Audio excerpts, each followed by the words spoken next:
Let's start HTML part 4. ఈ వీడియోలో tables ఎలా క్రియేట్ చేయాలో చూద్దాం HTMLని యూజ్ చేసి.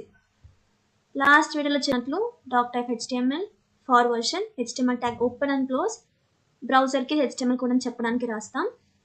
And head tag open, head tag close, అందులో మెటా టైటిల్ రాస్తాం.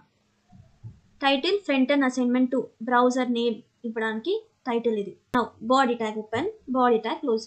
ఇందులో H1 ఏమిచ్చాను, టైప్స్ ఆఫ్ సన్ స్క్రీన్స్ అని ఇచ్చాను. ఇది హెడ్డింగ్ అనమాట. ఈ హెడ్డింగ్ నాకు పింక్ కలర్లో కావాలి. మీకు ఏ కలర్ కావాలన్నా పెట్టచ్చు. కలర్ అంటే ఏంటి, CSS. So this is CSS. CSS ఎప్పుడు స్టైల్ అనే దాంతో డిఫైన్ చేస్తాం. జావా స్క్రిప్ట్ ఎప్పుడు స్క్రిప్ట్ అనే దాంతో డిఫైన్ చేస్తాం. So label style equal to colour pink ఇచ్చాను. ఈ టైప్స్ ఆఫ్ స్క్రీన్స్ ఇప్పుడు పింక్ కలర్లో వస్తుంది మనకు అవుట్పుట్. అండ్ ఇంటర్వ్యూలో లేబుల్కి పారాగ్రాఫ్కి డిఫరెన్స్ అడిగారు అనుకోండి. Label is for labelling particular words or particular sentences. Paragraph whole content. మీకు హోల్ కంటెంట్ మొత్తం ఒక కలర్లో కావాలంటే పారాగ్రాఫ్లో ఇవ్వచ్చు స్టైల్. పారాగ్రాఫ్లోనే ఒక వర్డ్ ఆర్ కొన్ని వర్డ్స్ మాత్రమే కావాలి అనుకుంటే లేబుల్ స్టైల్ అని ఇవ్వాలి.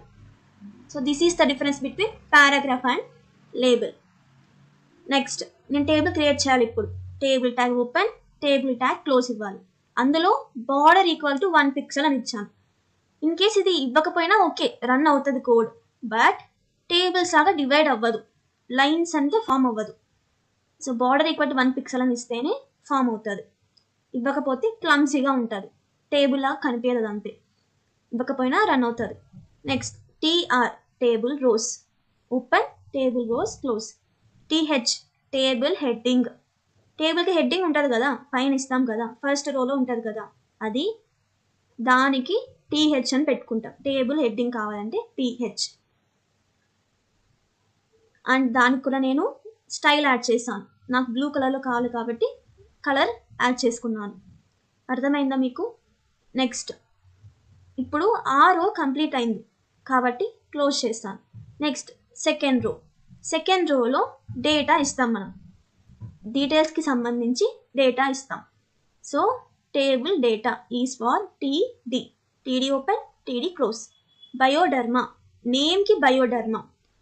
ఫర్ సపోజ్ మీరు TD లాస్ట్లో ఇచ్చారు అనుకోండి బయోడర్మా అని, రేటింగ్స్ దగ్గర బయోడర్మా అని చూపిస్తుంది. సో ఈ ఆర్డర్లోనే రాయాలి.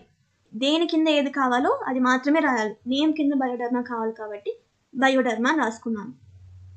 క్వాంటిటీ కింద 40 ml కావాలి కాబట్టి క్వాంటిటీ ప్లేస్ దగ్గర 40 ml అని రాసాను. సో ఇది ఆర్డర్లోనే రాసుకోవాలి. ఇంకా ఆ రో క్లోజ్ అయింది నాకు. మీకు ఎన్ని రోస్ కావాలంటే అన్ని రోస్కి TR open, TR close, TD open, TD close. అంతే, సింపుల్. ఎన్ని రోస్ కావాలంటే అన్ని రోస్, ఇది అంతే. టేబుల్ అయిపోయాక table tag close. BR is for break. అక్కడ చిన్న గ్యాప్ కావాలన్నా, అలా టేబుల్ తర్వాత బ్రేక్ కావాలన్నా BR అని రాస్తాం అంతే, ఇంకేం లేదు BR అంటే. ఈ పారాగ్రాఫ్స్ మీకు పేజ్లో కావాలి అనుకుంటే యాడ్ చేసుకోవచ్చు. నాకు వద్దు, ఓన్లీ టేబుల్ మాత్రమే చాలు అనుకుంటే ఇది అవసరం లేదు. Simply body tag close, HTML tag close, అంతే. కావాలనుకుంటేనే.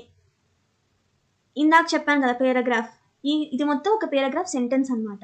నాకు ఈ పారాగ్రాఫ్ సెంటెన్స్లో ఈ నోట్ అనే దానికి మాత్రమే కలర్ కావాలి. సో దానికి నేను ఆ నోట్కి మాత్రమే కలర్ యాడ్ చేశాను. సో హోల్ సెంటెన్స్ కావాలనుకోండి, లేబుల్ అని పెట్టాల్సిన అవసరం లేదు. సో లేబుల్ ఫంక్షన్ దగ్గర ఏదైతే వర్డ్ రాస్తారో అది మాత్రమే కలర్ అవుతుంది. Paragraph colour equal to red something అని పెట్టుకుంటే హోల్ కలర్ మారుతుంది. ఓకే, నా రన్ చేసి చూపిస్తాను. ఎప్పుడు ఎక్కడైనా నోట్ ప్యాడ్లో అయినా, VS కోడ్లో అయినా, ఈ సబ్లైమ్ టెక్స్ట్లో అయినా HTML కోడ్ని సేవ్ చేసినప్పుడు ఎనీ నేమ్ .html అని సేవ్ చేయాలి. ఇప్పుడు నేను ఈ కోడ్ని sunscreen.html అని సేవ్ చేశాను. సో అలా సేవ్ చేస్తేనే మీరు ఆ కోడ్ని డైరెక్ట్గా ఓపెన్ చేస్తారు. సో సన్స్క్రీన్ అది మీకు క్రోమ్ అనే ఐకాన్తో సేవ్ అయి ఉంటుంది. ఇప్పుడు దీన్ని ఓపెన్ చేస్తే సింప్లీ టేబుల్ క్రియేట్ అయింది, మీ వెబ్ పేజ్ క్రియేట్ అయింది. Title front and assignment 2, table border equal to 1 pixel. మీరు 2 అన్నా ఇచ్చుకోవచ్చు, మీకు ఎంత పెద్దది కావాలంటే అంత నెంబర్ అన్నా ఇవ్వచ్చు. ఇలా లైన్స్ కావాలి కాబట్టే నేను బార్డర్ అని ఇచ్చాను. ఇది paragraph. Table is created. Thank you. Any doubts? Please comment.